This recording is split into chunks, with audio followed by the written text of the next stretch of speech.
আজ দশমী মানে মায়ের বিদায় নেবার পালা। সকালবেলা মাকে গিয়ে তেল সিঁদুর দিয়ে রেডি হয়ে গেলাম বিসর্জনের জন্য।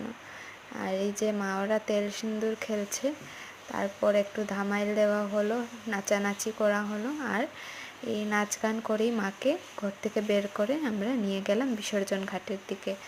রাস্তাতেও আমরা ঢাক বাজিয়ে বাজিয়ে ফুর্তি করে করে মাকে নিয়ে গেলাম। আমাদের বাড়ির সামনেই বিসর্জন ঘাট একটা আছে, ওইখানে নিয়ে যাওয়া হলো।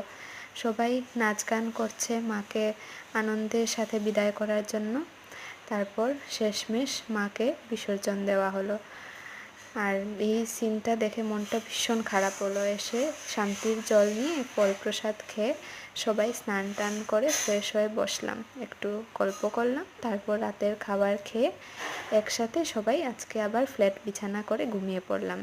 এই যে আমার এক সাইডের আয়তি আর এক সাইডের ইমিতি, ওরা লাইক শেয়ার আর সাবস্ক্রাইব